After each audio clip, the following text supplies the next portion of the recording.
Buenas tardes a todos ustedes, querido Fernando.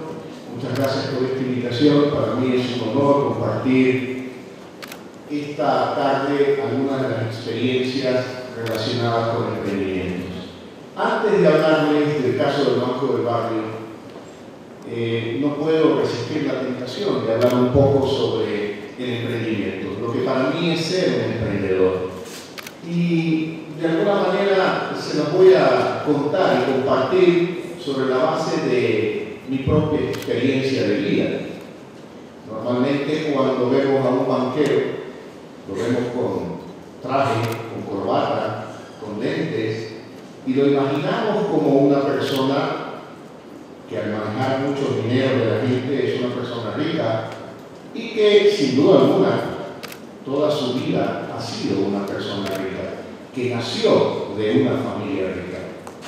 Y yo quiero contarles que mi caso es totalmente distinto. Yo no nací de una familia rica. Yo nací de una familia como puede ser cualquiera de las familias de muchos de ustedes. Mi padre, un quiteño, que nació en el año 1900, era una persona que a la edad de 20 años se quedó huérfano a muy temprana edad, y a los 22 años decidió emprender su primera aventura, cual era viajar de Quito a Manabí, emigrar a Manabí. En una época muy distinta a la actual, no teníamos las carreteras que tenemos hoy, los sistemas de transporte aéreo que tenemos hoy, los sistemas de comunicación vía celular. Es decir, era un viaje aquel como que hoy un ecuatoriano cuando emprende un viaje a España o un viaje a Estados Unidos, de alguna manera es un viaje a lo desconocido, a vivir experiencias nuevas. Allá en Manabí conoció lo que es natural, a una manabita guapa. Yo creo que no hace falta añadir ese calificativo. Todas las manabitas son guapas. Todas las ecuatorianas son muy guapas. Y allá la conoció a mi mamá en Manabí, una señora de clase media que sabía cocinar muy bien y coser muy bien. Era como se llama una señora casera y hacendosa, no por tener hacienda, sino por muy preocupada de su casa. Se casaron en el año 38 y tuvieron 11 hijos. ¡Wow! Sí, eso escucho normalmente cuando cuento la historia de que tuvieron 11 hijos. Pero luego hay otro orgullo en el auditorio cuando les cuento que el menor de los 11 hijos soy yo. Las mujeres dicen, ¡ay! Sí, ciertamente soy yo el menor. Mi padre era un empleado público. Trabajó durante toda su vida en el Banco de Fomento, en lo que antes se llamaba la Caja de Seguridad Social, hoy Instituto Ecuatoriano de Seguridad Social. Trabajó ocasionalmente en una empresa privada y como empleado, con un sueldo fijo. Y todos ustedes saben lo que es vivir con el sueldo fijo del padre. Alcanza para lo fundamental, la vivienda, el estudio y la alimentación. Y para de contar, no llega jamás. Cuando ellos se trasladaron a Guayaquil, fue la primera y única adquisición que mi padre hizo en su vida, es una casa de aquellos programas masivos construidos por la Caja del Seguro Social en un barrio, el barrio de Llana de Guayaquil, que comparado en Quito podemos decir el barrio Las Casas, algo parecido a Las Casas en Quito. Y una casa pequeña, la casa tenía 3 dormitorios, 2 baños. En un dormitorio mi papá y mi mamá, en el otro dormitorio mis 5 hermanas mujeres y en el tercero los 6 hombres, donde habían 2 literas, una cama y una cuna. Todos imaginan quién dormía en la cuna. Los hijos compartíamos, los 11 hijos, un solo baño. Un solo baño. Y recuerdo como emprendedor, mi primer acto de competitividad era levantarme de madrugada para en silencio llegar al baño y ganarle a mis hermanos el turno. Si yo no hacía eso, me tocaba el turno número 11 y hubiera llegado siempre tarde al colegio. Así que desde ahí entendí que un emprendedor es un hombre competitivo y tiene que pensar en la situación adversa y cómo la convierte en algo positivo. Cuando mi padre cumplió 70 años, el Ecuador estaba gobernado por una dictadura. Una dictadura que a mí hoy no me llama la atención como gobierno, se había entrampado en una bronca contra los banqueros. Parece que es algo constante en la vida política del Ecuador.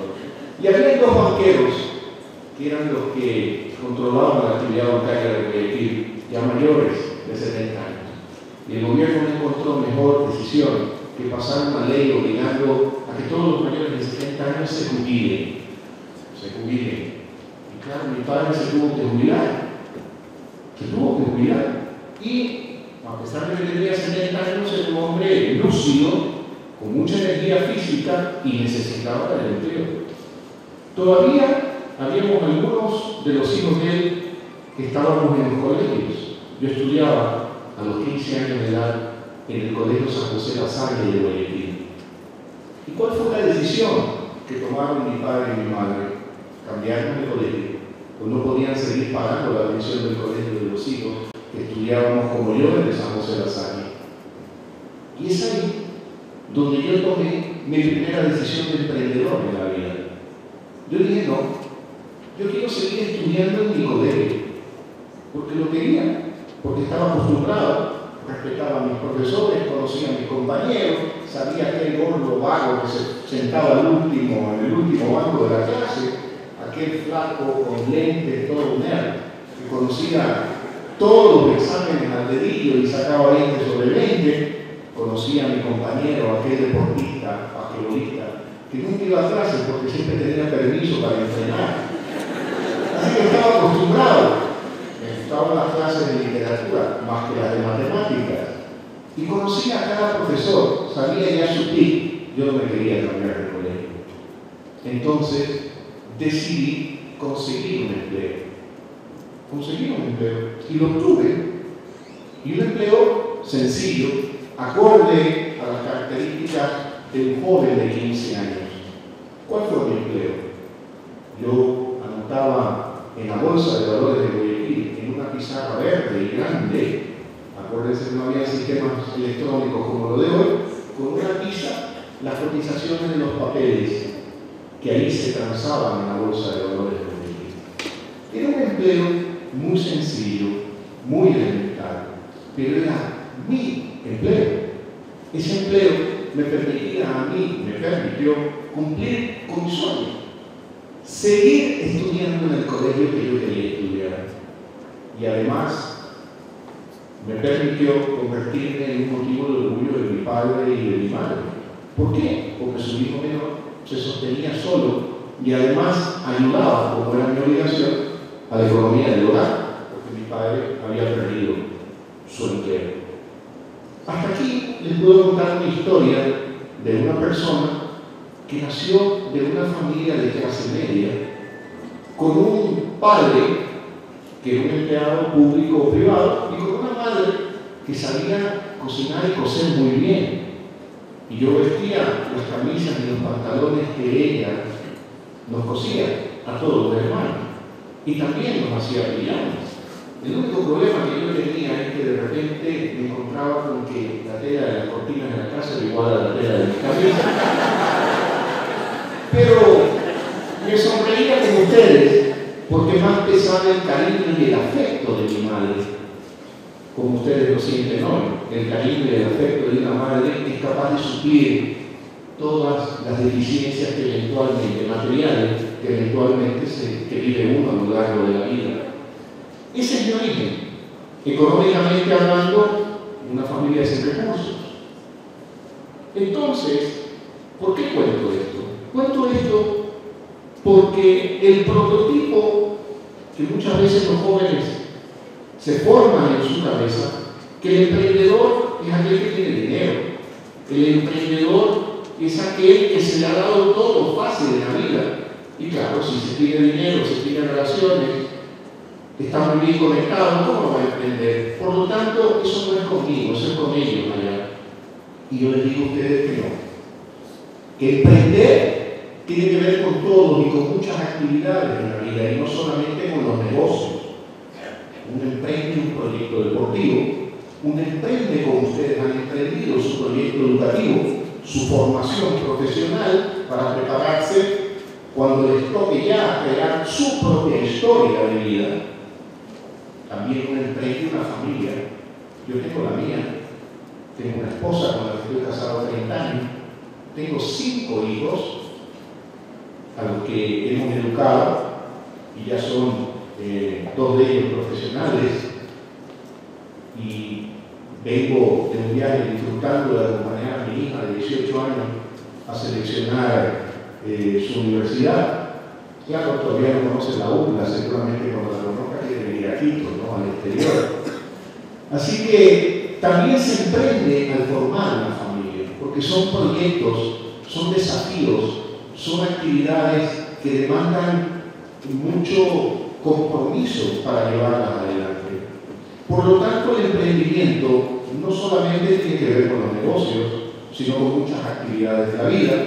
El emprendimiento no solo está reservado para aquellos que tienen recursos, el emprendimiento está reservado para ustedes, los emprendedores.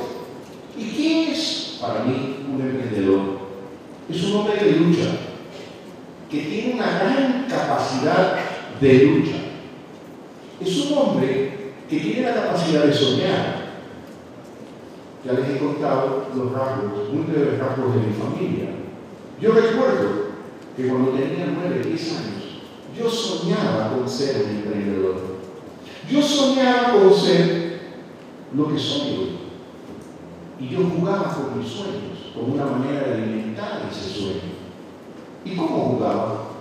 Ustedes pueden imaginar que la mesa del comedor de una familia de padre y madre y 11 hijos es una mesa grande, que tiene una mesa muy larga. Ahí recuerdo que mis hermanos mayores jugaban ping-pong cuando no cenábamos o almorzábamos en familia. Recuerdo también que en el un extremo de la mesa los menores hacíamos los deberes y en el otro extremo de la mesa los mayores jugaban naipes, jugaban cartas. Así de grande era. Cuando mi padre se iba a trabajar y mis hermanos los mayores estudiaron a trabajar, y yo me quedaba solo en la casa oyendo la máquina Singer mecánica donde mi mamá cosía las camisas y nuestra ropa, me iba al comedor y ahí yo imaginaba que existía un banco y soñaba con que yo era el presidente de ese banco, y me sentaba en la silla de mi padre en un extremo de la mesa y desde ahí actuaba como el presidente del banco y decía a mi secretaria, a mi secretario: ven acá, te pido que tomes nota de la carta que voy a dictar. Señor Pepe Pérez, por medio de la presente del informe que le ha aprobado un crédito de 100 sucres, en aquella época sucres, al 6% de interés a 5 años plazo. Y le daba instrucciones a mi secretario: habla con el gerente de operaciones, que llame a Pepe Pérez, le haga firmar el padrino y le pedí el préstamo. Encantado, señor presidente. Y cuando terminaba de actuar como el presidente del banco, me movía al lado izquierdo de la mesa y actuaba como mi secretario. Y le decía: por supuesto, señor presidente, encantado.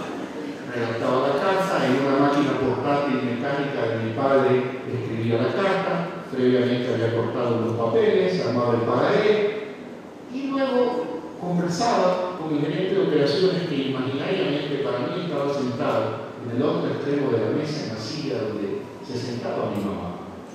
Y le decía: oye, Pedro, el presidente dice que llamen a Pepe Pérez porque le ha aprobado un préstamo que está en la carta de escrito, a firmar el padre, que acredita rápido. Entonces, cuando terminaba de actuar como el secretario, me sentaba en la silla de mi mamá, le contestaba al secretario y le decía: por supuesto que sí, llamaba a Pepe Pérez, le decía: don Pepe, venga. Pepe llegaba, le decía: don Pepe, aquí está el pagaré firme, está acreditado en su cuenta de préstamo, puede girar de su chequera de inmediato. Y don Pepe le decía y lo miraba: muchas gracias. Claro, yo previamente me había movido al otro extremo de la mesa, al lado derecho, donde actuaba como Pepe Pérez, el gerente del banco. Y le decía: un momentito, señor gerente, dígale al presidente que quiero reunirme con él. Y dice, mire, en este instante está en la UCA dando una conferencia, que no lo vamos a poder atender. Y le dice, bueno, dígale que muchas gracias, pero de todas maneras también tengo una queja, porque la semana pasada se le cayó el sistema. Y no han podido pagar unos cheques. Don Pepe, no se preocupe, aquí está el préstamo y esas cosas pasan en las mejores familias. Bueno, no hay problema, está bien. Y don Pepe se iba a pedir por su préstamo que le había aprobado el banco. Esa era la manera en que yo jugaba con mis sueños y me ilusionaba con ser de grande un emprendedor. Si esa cámara de televisión hubiera filmado esas escenas, hubieran dicho, me parece que ese niño quiere ser actor cuando sea grande. O quizás ese niño necesita un psiquiatra. Parece loco porque está hablando solo. Pero era mi sueño.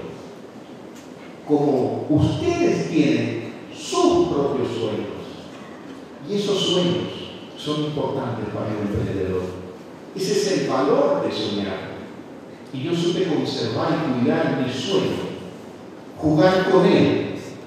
Asumir el primer desafío buscando un empleo para asumir el destino de mi vida en mis propias manos a los 15 años de edad. Y era la manera en que yo iba construyendo esa actitud de emprendedor. Alguien que, como les dije ya, primero lucha, luego sueña, sabe cuidar sus sueños y persevera. Muchos jóvenes, cuando converso con muchos jóvenes en el Ecuador, les digo lo importante de perseverar, de no rendirse a la primera, porque aún en la derrota uno tiene la oportunidad de aprender, de ganar experiencia, y con toda esa experiencia, al volver a emprender, las probabilidades del éxito son mayores. A los jóvenes les digo, como ustedes hoy, muchas veces el fracaso es la antesala del éxito y no hay que perderse la oportunidad de aprovechar esas experiencias. Un emprendedor es también quien asume desafíos y no tiene miedo a los riesgos. ¿A qué me refiero? Me refiero a que muy probablemente ustedes como a mí, cuando tenía 15, 16, 17, 18 años, los viernes en las tardes, nos gustaba ir a la casa de un amigo, no a nuestra casa, a conversar, a andar en bicicleta, a ver televisión, a chismear. Ya nos daban las 9, 10 de la noche, viernes, y ahora a regresar a la casa.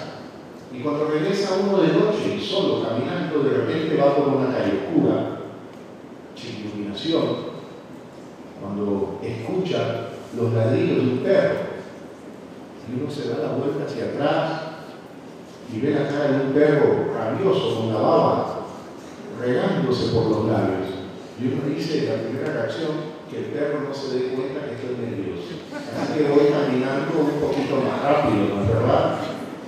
Y de repente el perro camina más rápido que tú. Cuando miras atrás y dices, no me queda más que correr, mamita linda, estoy solo, ¿qué hago? A correr se ha dicho, corres y el perro corre más rápido que tú y te va a alcanzar y ya empiezas a imaginar la sangre que va a chorrear por tu piel y el golpe a tu dignidad y tu orgullo de que un perro te haya mordido. Y de frente te encuentras con una pared de 3 metros de alto. ¿Y ahora qué hago?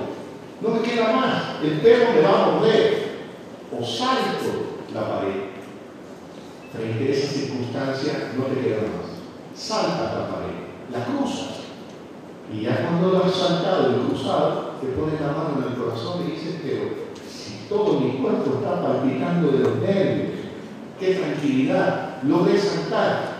Y recién ahí reconoces una habilidad que no habías descubierto en ti. Eres un atleta. Has saltado una pared de 3 metros. ¿Qué quiero decir con esto? Un emprendedor es una persona que al asumir desafíos descubre al líder que todos, cada uno de ustedes, lleva dentro y que solo los momentos de adversidad te permiten descubrir esas capacidades, esas habilidades. Por eso yo les digo a ustedes, un emprendedor no tiene miedo a los desafíos. Un emprendedor asume con interés a los desafíos. En resumen, un emprendedor es alguien que lucha, es alguien que sueña, que protege sus sueños, que asume desafíos, que no tiene miedo al fracaso, que se levanta, que comienza de nuevo. Eso es un emprendedor. Y estos conceptos yo los he desarrollado sobre la base de mi experiencia de vida. Porque yo he tenido realmente la suerte y la oportunidad que ustedes tienen de venir a la universidad.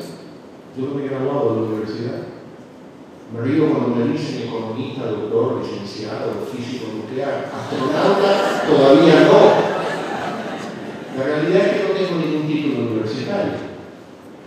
Lo ideal, lo que ustedes están haciendo, estudiando en la universidad.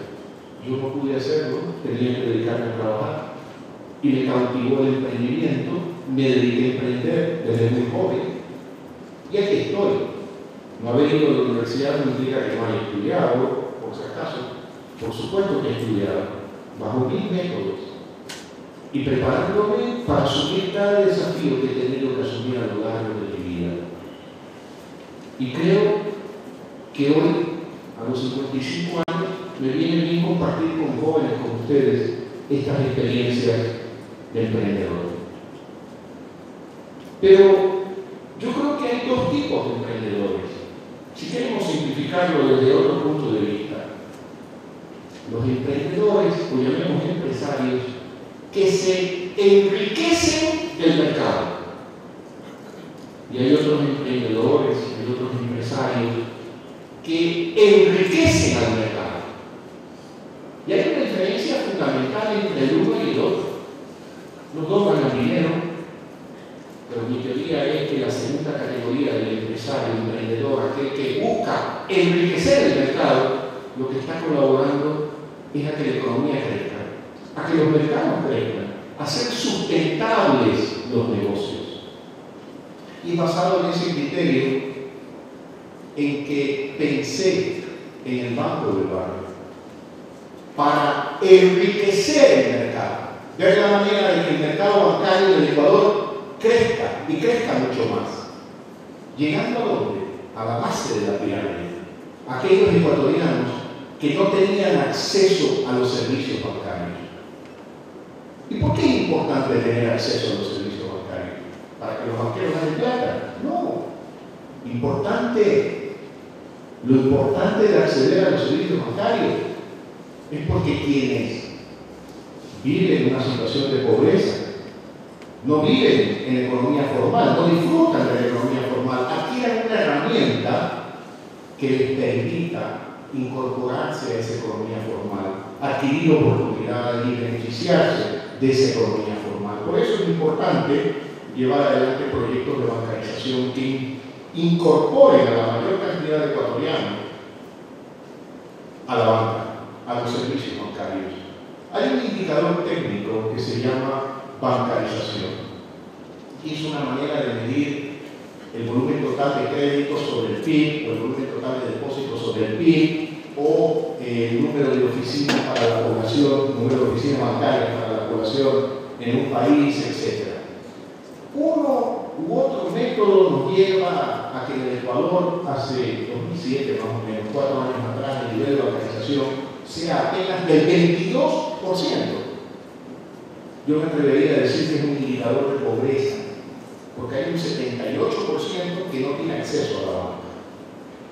Cuando los 800.000 ecuatorianos que emigraron a España, el 99% está bancarizado.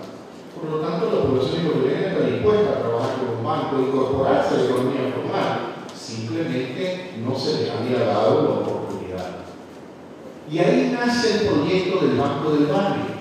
¿Cómo trabajar con ese sector no bancarizado? ¿A través de qué? A través de un dispositivo electrónico que lo instalamos en los negocios pequeños de estos grandes emprendedores del Ecuador. El dueño de una tienda de la esquina, de la farmacia, del locutorio, de un bazar, hasta de laboratorios clínicos. Ahí se instala el dispositivo electrónico y conectado vía celular con el host del banco, con el computador central del banco, se pueden realizar transacciones desde cualquier lugar del Ecuador donde llegue la cobertura de telefonía celular, las 24 horas del día, los 7 días de la semana, los 365 días del año. Ubicada esta tecnología en el exterior, empezamos a imaginar, a soñar, como soñaba cuando tenía 9 años. ¿Cómo vamos a llevar adelante este proyecto? Y entonces pensamos, como ya les dije, en estos grandes emprendedores de los pequeños negocios en el Ecuador, lo que hoy se llaman los banqueros del barrio. Fuimos uno de ellos. Y en mayo del 2008 instalamos en el Comité del Pueblo, aquí en Quito, el primer banco del barrio. Y decimos en nuestra publicidad, y lo repito hoy, estamos transformando positivamente la vida de los ecuatorianos. ¿Y por qué estamos transformando positivamente la vida de los ecuatorianos? Primero, hablemos del banquero del barrio. Aquel señor dueño de la tienda de la esquina, del auditorio, de la farmacia, del bazar, que gana por unos centavos por vender una gaseosa, un medicamento, una libra de azúcar, una libra de arroz, una llamada telefónica, un regalito para una matiné infantil o el bautizo de un niño, ahora también gana unos centavos por una transacción bancaria, por un depósito, por un retiro, por el pago de la luz, del agua, del teléfono, del bono de desarrollo humano, etc. Pero no ahí no está la mayor utilidad de los banqueros del barrio.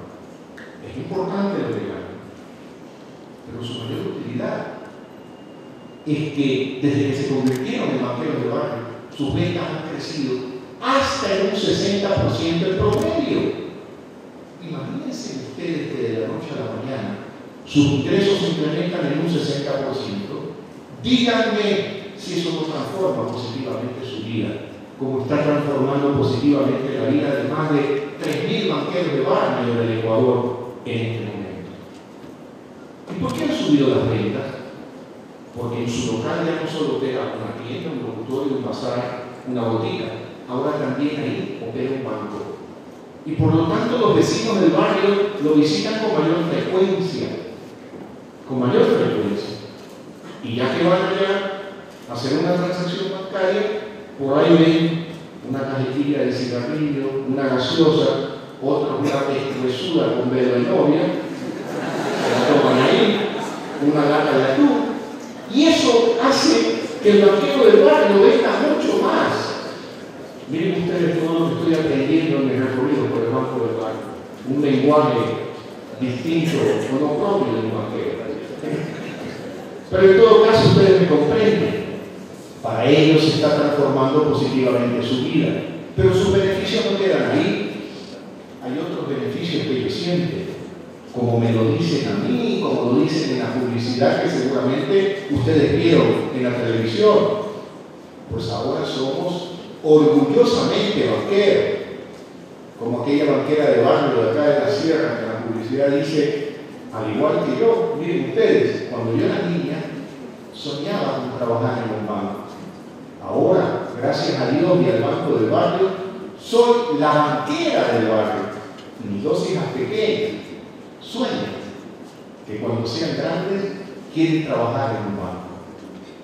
Otra banquera del barrio Nambato, en la reunión que hacemos para agradecerle su trabajo, nos dijo, vea señor Lazo, cierto es que ganamos por transacción, cierto es que vendemos más, pero lo más importante, nos han tomado en cuenta, se han acordado de nosotros. Y ahora, fíjese usted, siendo pequeñitos, hemos podido firmar una alianza estratégica con una empresa grande en el Ecuador. Y eso, por supuesto, que me alegra a mí, porque cumple el objetivo de enriquecer el mercado, de hacer crecer la bancarización en el Ecuador. Pero también estamos transformando positivamente la vida de los usuarios de los bancos del barrio, aquellos que viven en las zonas rurales del Ecuador, de la costa, de la sierra, del oriente, de Galápagos, aquellos que viven en las zonas perimetrales de las principales ciudades del Ecuador, como la isla trinitaria de Guayaquil, Flor de Bastión, Bastión Popular, Los Guardos, Sur, Norte, etc. o aquí en Quito, en el Comité del Pueblo, en la Armenia Baja, en la Armenia Media, todos ellos ven tan lejos una oficina bancaria que dicen: ¿yo para qué voy a ir? Yo no voy a ir allá. Y no acceden a los servicios bancarios. Ahora tienen el banco del barrio ahí, en la esquina de su casa, y asisten al banco del barrio para ser atendidos por quien los conoce de siempre. Doña Charito que me conoce cuando era niño, y yo iba a comprar un caramelo. Doña Charito, que cuando crecí se dio cuenta que yo no compraba caramelos, sino furtivamente un cigarrillo o una pescuezuda con dedo de novia. Y doña Charito, que se enteró que yo ya me hice de mujer y tengo un bebé porque fui a comprar un paquete de pañales.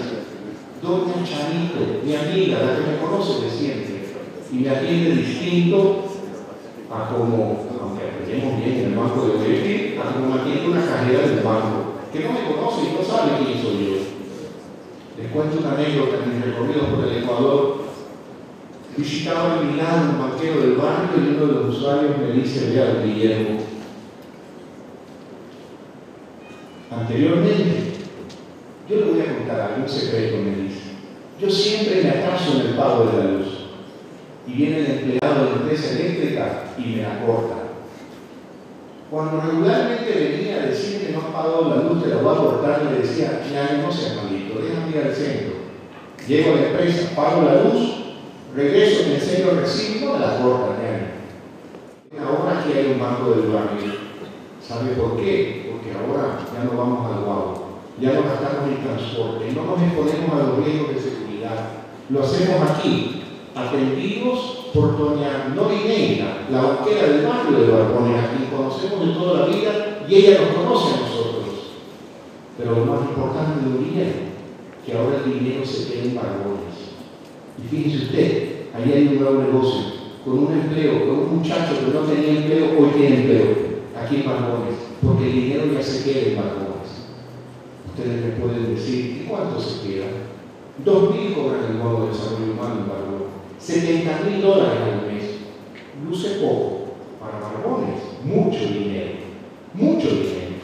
Por lo tanto, el Banco del Barrio está transformando positivamente la vida de las pequeñas comunidades del Ecuador. Y eso es crear valor. Eso es enriquecer al mercado. Esa es la manera de enriquecer al mercado. Ya me han hecho una señal, me dijeron que faltan 15 minutos, creo que me lo dijeron hace 20. Tuviera más historias que contarles, pero debo de ser disciplinado, porque un emprendedor también es una persona disciplinada. A ustedes les debe haber pasado muchas veces que a las mujeres, con todo respeto, con más frecuencia que al hombre, que dicen: uy, salgo del trabajo, llego a la casa y me acabo de acordar que no hay mantequilla en la casa. Voy a pasar por el Supermaxi para comprar un paquetito de mantequilla. Y claro, ya cuando entras al Supermaxi, los ojos se pierden con otras cosas más y terminas no con una libra de mantequilla, sino con un montón de cosas. A los emprendedores les sucede muchas veces que planifican el proyecto A y en el camino del proyecto A se encuentran la oportunidad del proyecto B. Y nosotros nos encontramos con el proyecto del Banco del Barrio. ¿Y por qué lo encontramos? Porque al visitar las comunidades donde trabajan los banqueros del barrio nos dimos cuenta que nos planteaban muchas inquietudes, muchas preocupaciones, pequeñas de ellos, pero que tenían que ver con su vida diaria. Por lo tanto, muy importante para ellos. Y al igual que con los grandes clientes del banco, cuando me visitan me dicen: oye, Guillermo, ¿cómo ves tú la economía ecuatoriana? La economía mundial, la crisis económica, ¿crees tú que el euro se va a mantener? Y la gente cree que el banquero sabe de todo. Pero como yo intento ser responsable, pues la respuesta que yo doy es trayendo expertos locales, internacionales, para darles conferencias y que respondan sus inquietudes de una manera más adecuada. Al igual que con ese sector de clientes, cuando voy a las comunidades me dicen: Guillermo, aquí no hay empleo, aquí no hay agua potable, aquí los niños se mueren por razones banales, los problemas de la familia son muy graves, los esposos al no conseguir empleo se frustran, desahogan su frustración y se convierte en violencia familiar. Terminan por abandonar a sus mujeres y las mujeres se quedan solas, sin empleo, cuidando a 4 o 5 hijos, como una amiga mía que conocí en el barrio de La Laguna de Quevedo, una zona perimetral, que abandonó sus hijos. Y claro, al igual que con los clientes que les preocupa la economía mundial, uno no es indiferente. En este caso nosotros no hemos querido ser indiferentes y hemos creado la Fundación del Barrio. Y a través de la Fundación del Barrio queremos darles respuestas concretas a sus pequeños problemas. Y trabajamos con los jóvenes en emprendimiento, en capacitación, en base a un acuerdo con la Fundación Niño Chifre. Y trabajamos con las mujeres emprendedoras, que cumplen una doble función, que tienen que sostener económicamente a sus hijos y tienen que también educarlos a sus hijos, porque generalmente han sido, como ya lo comenté, abandonados por sus esposos, y las capacitamos en emprendimiento. Y trabajamos también en pequeñas comunidades donde no hay agua potable y donde los niños se mueren por razones banales, como me lo dijo el párroco Lucas Finocchi de Montalvo de los Ríos cuando lo visité. Y le dije, ¿por qué? Veo a Pedro Guillermo, cuando celebro misa, veo allá a una señora que está encinta. Y después de un mes, la veo que ya no está encinta. Y le pregunto y le digo, oye mujer, ¿y cuándo bautizamos al bebé? No, padre, ya se murió. ¿Cómo? Se acaba de nacer. Padre, se murió con una infección intestinal. Algo que en Quito, Guayaquil, se cura con una pastilla, en Montalvo los niños se mueren. El 25% de las enfermedades infantiles que tratan los hospitales públicos del Ecuador están relacionados con enfermedades ocasionadas por la falta de agua potable en el Ecuador. ¿Y ustedes creen que uno puede actuar con indiferencia? No, porque la manera de enriquecer al mercado es colaborar también con esas comunidades. Y así nos dedicamos también a desarrollar proyectos de agua potable como el de Membrillar de Manaví, o como la toda aquí, cerca de Quito, que inauguraremos la próxima semana. Por lo tanto, fuimos por los bancos del barrio, ahora tenemos la Fundación del Barrio y estamos trabajando con los grandes emprendedores del Ecuador, dueños de los pequeños negocios, trabajando con sus comunidades, enriqueciendo el mercado. Algún amigo mío que me escuchó hablar como yo he hablado con ustedes, me dijo, no te entiendo, Guillermo. ¿Qué sentido tiene lo que tú estás haciendo? Un banquero. Y le dije, mira, te lo voy a explicar con 3 respuestas. La primera, he logrado convertir al Banco de Guayaquil en el banco con la red de servicios bancarios más grande del Ecuador. El 49% del total de los puntos de venta de toda la banca ecuatoriana lo tiene el Banco de Guayaquil. Y mira tú, hemos recibido el reconocimiento del PIB como el mejor proyecto de bancarización de América Latina. Y esto es como ganar una Copa América, ¿no? Porque ganamos a proyectos de México, de Brasil, de Argentina, etc. Sobre todo ganar a Argentina es un gran mérito, ¿no? La segunda respuesta que le doy, mira tú, mis colegas también me dijeron, oye Guillermo, en el momento en que el gobierno está fijando la tasa de interés, poniendo controles en los precios de los servicios bancarios, tú abres el Banco del Barrio, estás loco, vas a perder dinero. Como ya estoy acostumbrado a que me digan loco y acostúmbrense ustedes que los emprendedores, el apodo de un emprendedor es este está loco. Y luego la gente lo respeta cuando logra sus emprendimientos. Así que yo estoy acostumbrado a que me llamen loco. Y le dije, mira tú, mis colegas creían que yo estaba loco. Y con el proyecto del Banco del Barrio hemos logrado incorporar más clientes al banco. Hemos logrado enriquecer el mercado y hemos logrado que el Banco de Guayaquil sea el banco más rentable del Ecuador. Por lo tanto, trabajar con la base de la pirámide es un buen negocio. Es un buen negocio para quienes integran la base de la pirámide, como los banqueros del barrio, los usuarios, los que cobran el bono de desarrollo humano, las comunidades y también el Banco de Guayaquil. Y la tercera respuesta que le doy a mi amigo es una respuesta un tanto filosófica, y con esto termino. Le dije, mira, un día escuché una historia de un señor que en la mañana de un sábado estaba en su casa, en una montaña frente al mar, cuando a lo lejos alcanza a divisar una figura que no distingue si es un joven o una joven, pero que hacía unos movimientos que parecían un ballet o estaba haciendo ejercicios. Tal era la curiosidad de aquel señor que bajó de la montaña, llegó a la playa y cuando se iba acercando alcanza a ver que se trataba de un joven que se agachaba, tomaba algo de la arena y lo lanzaba al mar. Cuando llega donde el joven le dice: ¿y tú qué estás haciendo aquí? Y el joven le dice: mire, ya son las 11:30 de la mañana. La marea está bajando, a las 12 el sol se pone perpendicular y la temperatura va a subir. Aquí hay un montón de estrellas de mar en arena y si ellas no regresan al mar, se van a morir. Y el Señor le dice: pero no tiene sentido lo que tú estás haciendo.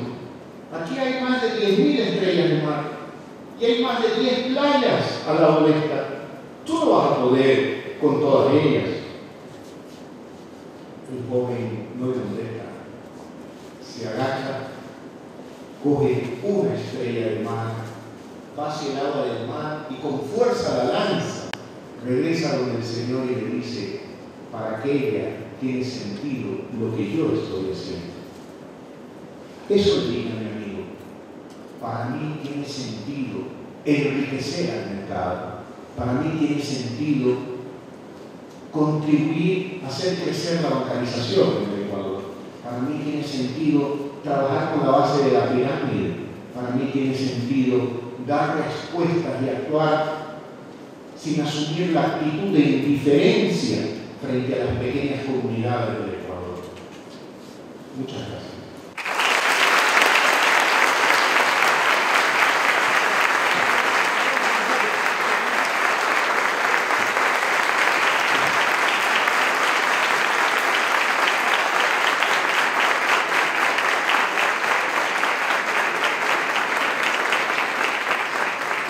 Cuando hacíamos este evento, decíamos: tenemos que cerrar con broche de oro. Muchas gracias, Guillermo. Lo hemos logrado. Muchas gracias.